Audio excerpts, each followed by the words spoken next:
The United States-Mexico-Canada Agreement, or USMCA, a better deal for Americanism or globalism? We'll find out today.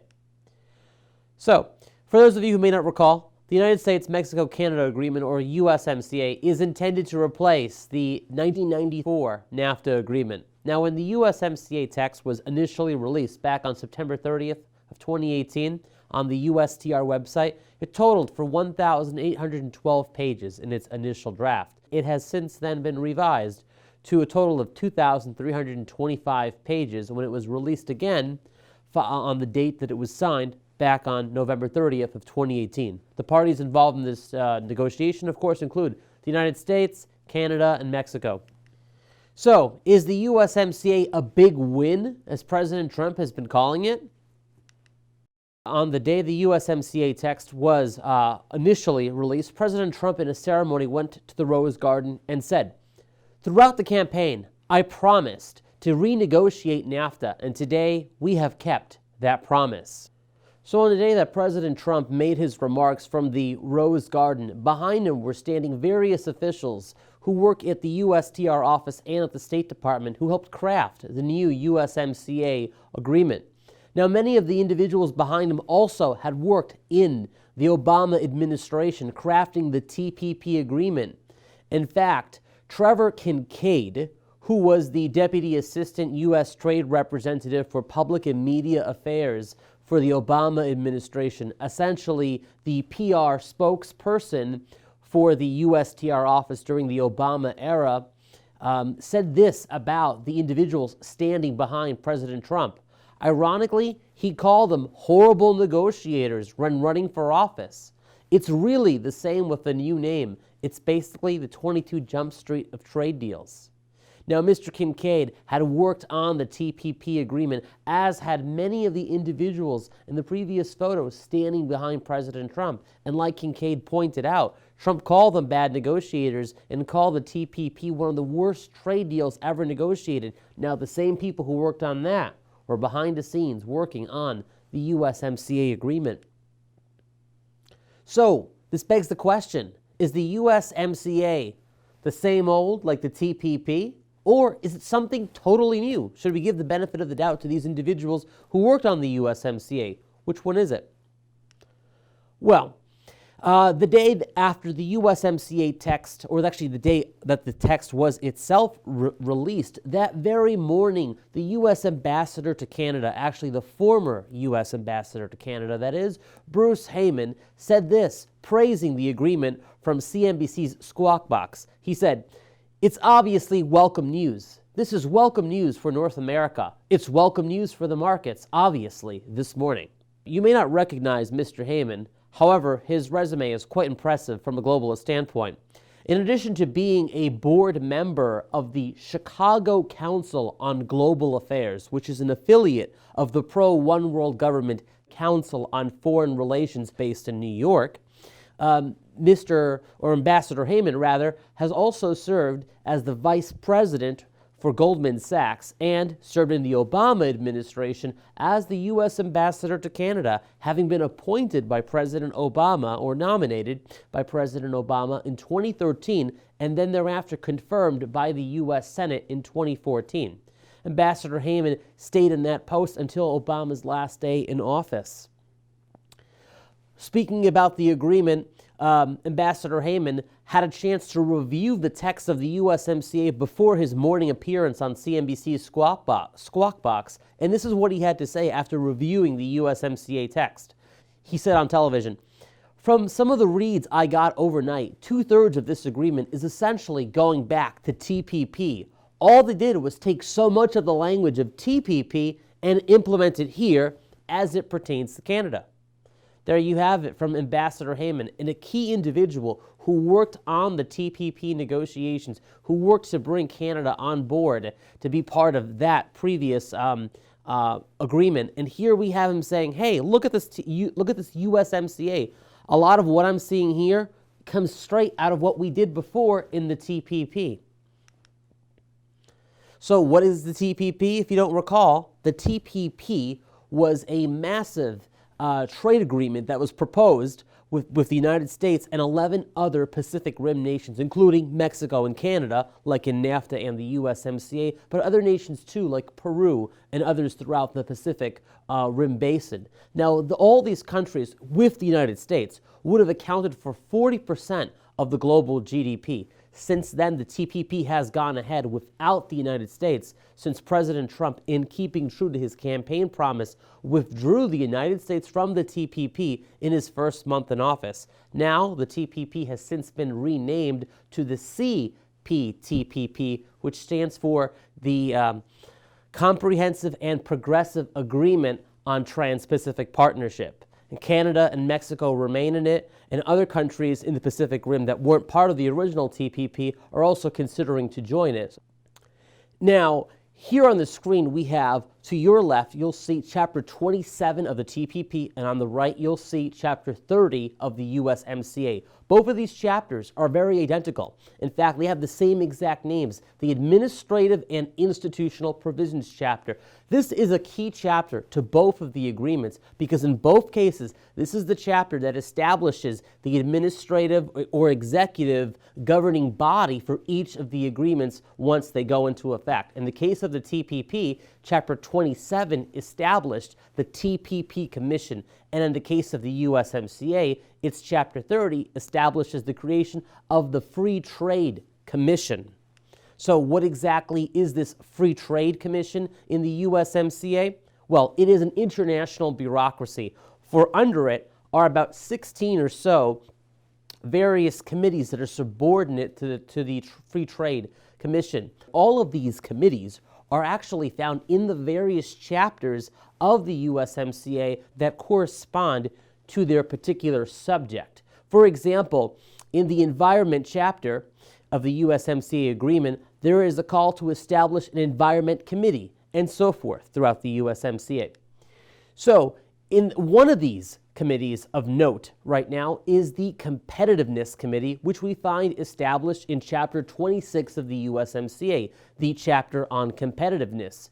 In fact, the full name of the committee would be the North American Competitiveness Committee.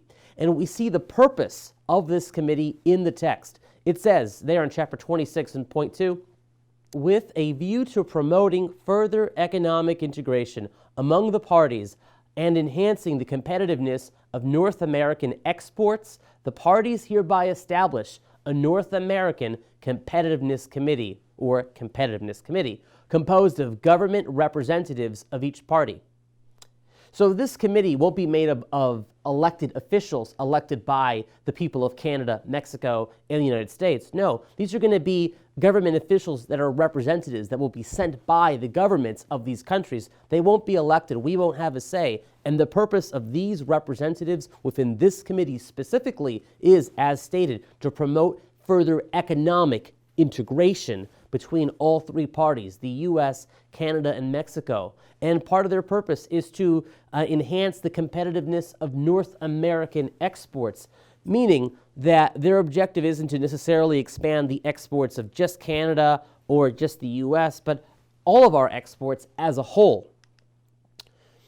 So in the same chapter 26, if we go on further down, in regards to the powers or duties of the Competitiveness Committee, it states that the Competitiveness Committee shall discuss effective approaches and develop information sharing activities to support a competitive environment in North America that facilitates trade and investment between the parties and promotes, here it is again, economic integration and development within the free trade area. So what does that mean, integration, economic integration? Well, first we have to find out what integration means, the key word there. So now, according to the Oxford English Dictionary, integration is defined simply as the action or process of integrating. So then this begs the question, what does the word integrate mean? Well, according to the Oxford English Dictionary, integrate means to combine one thing with another to form a whole. So in this case, what are we combining? What is the one thing or other that we're combining? We're combining the economy of the United States, the economy of Mexico, and the economy of Canada with each other to form a whole new economy, to form a whole North American economy. That's the purpose of the competitiveness chapter.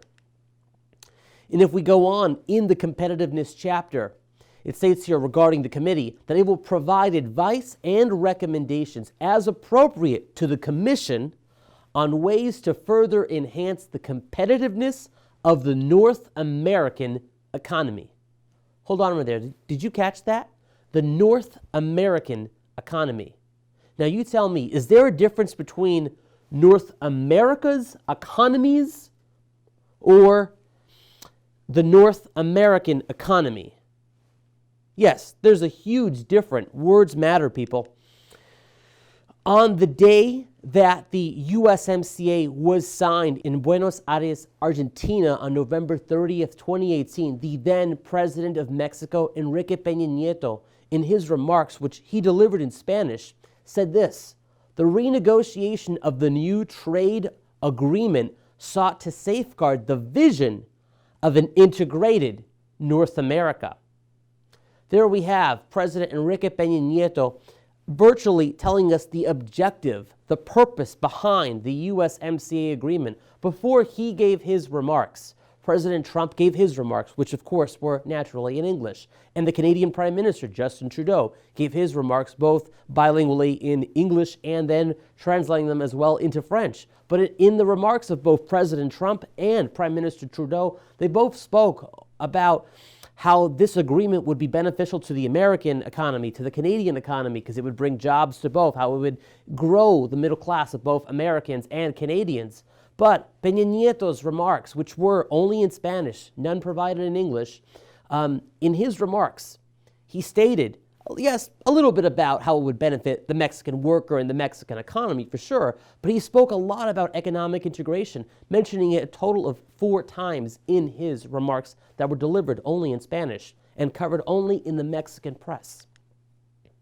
Later that very day, President Peña Nieto of Mexico took to Twitter where he tweeted the following: on my last day as president, I am very honored to have participated in the signing of the new trade treaty between Mexico, the United States, and Canada. This day concludes a long process of dialogue and negotiation that will consolidate the economic integration of North America.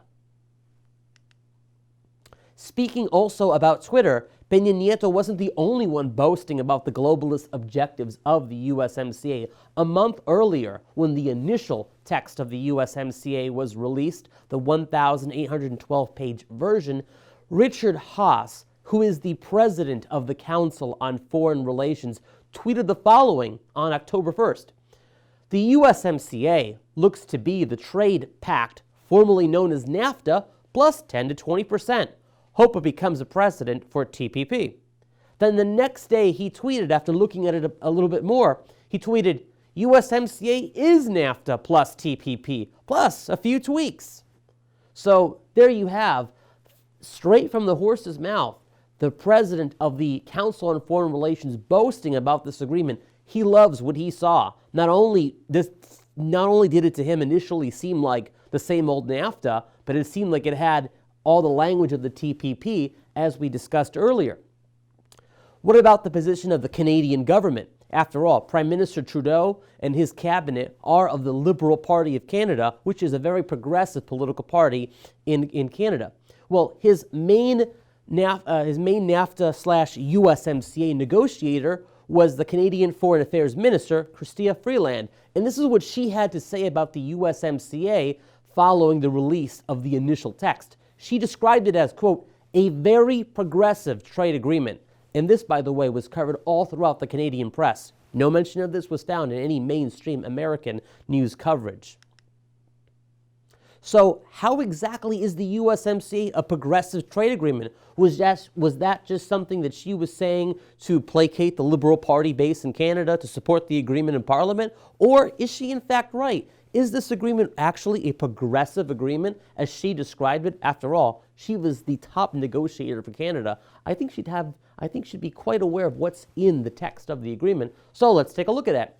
For example, in the labor chapter alone, which is chapter 23, and perhaps maybe the most progressive of the chapters in the USMCA, or at least one of the most progressive, if not the most progressive chapter, we find in here that the U.S. along with Canada and Mexico, would be subordinated to the International Labor Organization.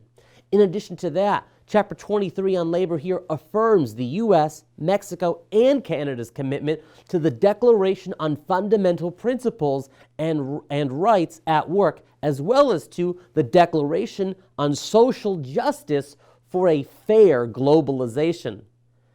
You tell me if that sounds progressive or conservative. I'll let you decide that one. But in regards to those two declarations from the ILO, none of those have been individually or specifically ratified by our U.S. Senate. So by entering into this USMCA agreement, we would be affirming a commitment to a declaration that our Senate has never ratified, never supported in the past. In addition to that, the USMCA agreement in Chapter 23 calls for collective bargaining. Also in Chapter 23, we find workplace gender identity protections. This is taking something and transferring it not to the federal or national government level, which would be unconstitutional, but rather to the international level, which is even worse. So this is even worse than being unconstitutional. It goes beyond that to a whole new sphere of erosion of our national sovereignty, of our state laws, let alone our national federal laws. So in regards to Chapter 23, or the labor chapter, Article 23.3 of that chapter states, each party shall adopt and maintain in its statutes and regulations, in other words, in its laws, and practices thereunder, the following rights as stated in the ILO Declaration on Rights at Work. So here we find from the onset the USMCA subordinating the U.S. to the ILO and to the ILO's definition of what rights are. Furthermore, on down in Article 23.9, we find that the USMCA calls for all the parties involved, again, U.S., Canada, and Mexico, to recognize the goal of eliminating discrimination in employment and occupation. That might not necessarily be a bad thing, of course, but if you read on further down, when you read about the kind of discrimination that all the parties involved, all countries, have to agree to eliminate as their goal through laws, you all go on down, you see they're highlighted on the screen, gender identity. Again, there is no federal law on that realm or area of discrimination. So to have laws on that subject having to be pushed on us by the USMCA is a total attack on the sovereignty of our laws, an attack on our Congress, forcing it to do something that has not been agreed to or desired by the majority of the American people. So further on down, we find that as part of the goal of this chapter, that all the parties involved have to work towards the promotion of equality and elimination of employment discrimination in the areas of age, disability, race, ethnicity, religion, sexual orientation, and there it is again, gender identity. This is sprinkled all throughout Chapter 23. Further on down, you may have noticed highlighted on the screen here that in addition to those areas that have to be protected, we read here below that there has to be promotion of equality, elimination of employment discrimination, and protection of migrant workers and other vulnerable workers. In other words, immigrants or illegal immigrants as well. In fact, this area of immigration or migration being a subject under the realm of the USMCA was also under the sphere of was also found within the TPP. Here on your screen on the left side you'll see Article 11 or Chapter 11 of the TPP, and then you see on the right side Chapter 17 of the USMCA. Both chapters in their respective agreements deal with market access. And in both of these chapters, we have here discussion about how both agreements are to advance the immigration agenda without the ability of the governments involved to place restrictions. In fact, when former U.S. Senator Jeff Sessions went to the floor of the Senate to expose the TPP, he quoted the very same parts on the screen here from the USMCA, but the exact same words, the exact same verbiage was also in the TPP. Sessions said, and I will read it from the USMCA, "No party shall adopt or maintain a measure that imposes a limitation on the total number of natural persons that may be employed in a particular financial service sector, or that a financial institution or cross-border financial service supplier may employ, and who are necessary for and directly related to the supply of a specific financial service in the form of numerical quotas or the requirement of an economic needs test. So what does all that jargon mean? Basically, it means that the governments involved, they can't place limitations or restrictions on the number of migrants or immigrants needed to come in to fulfill certain jobs that the company owners decide that they need immigrants or migrants to perform that job. And like I said earlier, Senator Jeff Sessions quoted those exact same words as they were found in the TPP. And here they are exactly again in Chapter 17 of the USMCA. So if the TPP was a threat on our sovereignty, and particularly in regards to immigration laws, then so too the USMCA is a direct threat on America's sovereignty to make its own immigration laws, as this would certainly circumvent that. The USMCA could even be described as a beachhead for illegal immigration invasion. For example, in Article 23, which is the labor chapter, we find here in regards to migrant workers that the parties recognize the vulnerability of migrant workers with respect to labor protections. Accordingly, in implementing Article 23.3, the labor rights provisions, right, each party shall ensure that migrant workers are protected under its labor laws, whether they are nationals or non-nationals of that party. So in other words here, the USMCA's Chapter 23 or labor chapter is requiring the governments involved to have laws in place that protect not just their own citizens and workers there, or to protect their own citizens and workers there, but to also have protections for illegal immigrants, for migrants coming across the border without any documentation of who they are, circumventing our national laws. They're to be protected by protecting them through legislation. Would that mitigate the problem, or would that only exacerbate it to make it much worse than what it currently is now? But the most egregious aspect of the USMCA is perhaps the Free Trade Commission, established in Chapter 30 of the USMCA. Now, this Free Trade Commission, established in Chapter 30, it calls for the establishment of 16 committees. Again, these committees are related to their subjects, and each one is found in their particular chapter. So all of these committees are established, and they fall under the authority of the Commission. Also, the Commission is given control over all trade, financial services, and more, areas of commerce that typically fall under the realm of our own Congress would now be unconstitutionally transferred to an international body of unelected, nameless bureaucrats. Here we have in Chapter 30 the establishment of the Free Trade Commission, and below in Article 30.2 we find the functions of the Commission, essentially what its powers are. For example, among its powers are the ability to consider proposals to amend or modify this agreement. In other words, the USMCA, the Commission, the Free Trade Commission that is, can make changes to the USMCA agreement itself without the consent of Congress. In other words, this makes the USMCA a living agreement. This same criticism was expressed by former Senator Jeff Sessions in regards to the TPP as to one of the reasons why we should have rejected the TPP, and rightly so we did, with President Trump, as a matter of fact, rejecting it as a threat on our sovereignty. So again, if the TPP is a threat, or was a threat to American sovereignty at the time, how is the USMCA not a threat when we find the same egregious aspects in this agreement as well? So just to recap some of the stuff we've discussed here in this presentation as to what is in the USMCA. One, we see economic integration.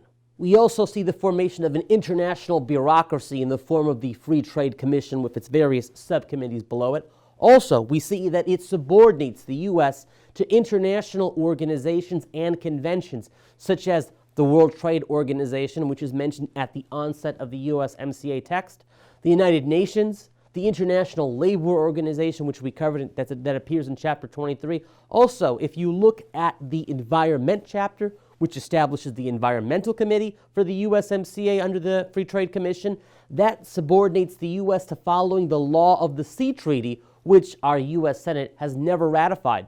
And a whole host of other environmental conventions of the United Nations are also mentioned in that chapter, which we would be agreeing to that we have not previously ever agreed to. All of that is in the USMCA. This is one globalist bag of goodies. We also find, like I mentioned earlier in Chapter 23, there is a collective bargaining provisions in there. Also, again, in that same Chapter 23, we found there the workplace gender identity protections and also protections for illegal immigrants, which were in the Chapter 23 and in the Chapter 17 about market access. So, is this all sound like a big win? Is this really a better deal? I think we all know the answer to that one. In fact, if you ask me what the USMCA is, it's a step towards an integrated North American Union. That's where all this is leading to. There's no other logical conclusion to draw from this. So, who's the person behind the curtain, so to speak? Who's the person who's been orchestrating all of this to happen within the USMCA? Well, pay no attention to the man behind the curtain, which is none other than Robert Lighthizer. Who is he? Well, he's the U.S.'s top negotiator for the NAFTA renegotiation / USMCA negotiation. Mr. Lighthizer is the United States Trade Representative, and he is a 20-year member of the Council on Foreign Relations, that same organization that we mentioned earlier, that its goal is the promotion of one world government. Is it any surprise that with a man such as Lighthizer, whose objectives can only be described as world government, should we be surprised with an individual like him at the helm that this is what we've gotten out of the USMCA? He was our top negotiator. And with Chrystia Freeland, the Liberal Party representative from Canada, this isn't getting any better. And don't expect reprieve from the Mexican government's position, because we've already covered President Peña Nieto's declaration of how the USMCA promotes the economic integration of North America. Speaking about the Council on Foreign Relations, another luminary of that globalist organization said this about the then NAFTA that was being proposed in Congress back in 1993. Dr. Henry Kissinger said the following in an op-ed that was published in both the Washington Post and also in the Los Angeles Times on July 20, 1993. Kissinger said, quote, "The revolution sweeping the Western Hemisphere can point the way to an international order based on cooperation. It is this revolution that is at stake in the ratification of NAFTA. What Congress will soon have before it is not a conventional trade agreement, but the hopeful architecture of a new international system." Did you catch that? So NAFTA was not just meant to be just some brand new free trade agreement to help us bolster our trade with Canada and Mexico. Oh, no. Much more than that, Dr. Kissinger explained. It was the hopeful architecture, as he put it, for a new international system.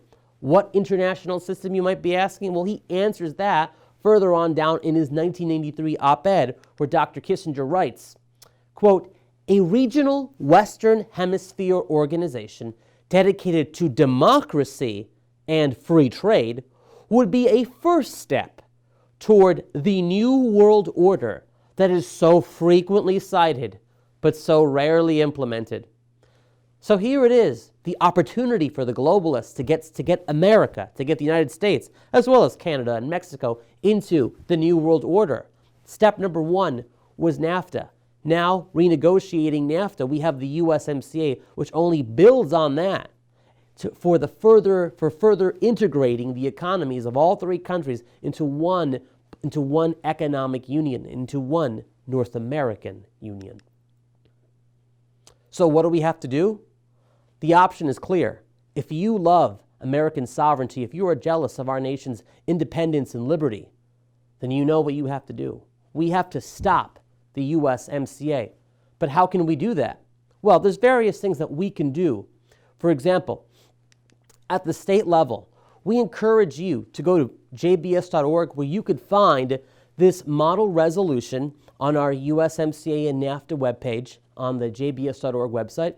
And this model resolution that you see on your screen here is intended for state legislators to introduce in their state legislature to petition Congress to reject participation in the USMCA. Also, we would encourage you to not just contact your state legislators, but contact your federal legislators, contact Congress, contact your U.S. senators. The phone number for the senators there on the screen, so you can reach the call center there at the Senate to be directed to your specific U.S. senators. Call them, call your rep in the House of Representatives, call the White House to get your message heard by President Trump and Vice President Mike Pence. Let them know why you oppose the USMCA. Let them know that you might support President Trump, but we don't support this particular agreement, or wherever you stand on the political spectrum. Regardless where you do stand, the point is clear. The USMCA is not a win deal for America. So in regards to what we've covered in this presentation today, we would encourage you to go to shopjbs.org to get your copy of this reprint that you see in my hand here. You can choose to purchase the glossy hardback version of this right here, or you can get a free digital download version from the jbs.org website. This is a great resource because everything I covered here, in fact, more than what I even covered in this presentation, like the environment chapter, for example, and more to say about the TPP and how the USMCA would tie us into that as well as how the USMCA fits in with all the other economic unions around the world, like the European Union, the Eurasian Economic Union, and so forth. All that is covered in this reprint that has 3 articles that were published in the New American Magazine. This is a great resource that you could use to not just educate yourself further on the subject, but you could pass along to others to help educate them, especially people of influence, most especially state legislators, so you can get them to introduce that resolution to reject the USMCA from the state level, and also to your congressmen, so they would be informed about what's in the USMCA, because chances are they don't know what's in the USMCA. They're not going to read through the 2,100 plus pages of the agreement. This will help them see what's in there actually, and they can make a better informed decision about whether we should be in the USMCA or not. So we hope you get your hands on this and use it wisely. Also, for more information, we would hope that you'd visit jbs.org, where we'll have additional tools and resources and articles about the USMCA. Also on the newamerican.com, like I mentioned earlier, there are additional articles about the USMCA that cover specific aspects about that. So thank you again for your time. We hope that you will join us in the John Birch Society to help protect America's sovereignty and our liberties. Take care, and God bless you.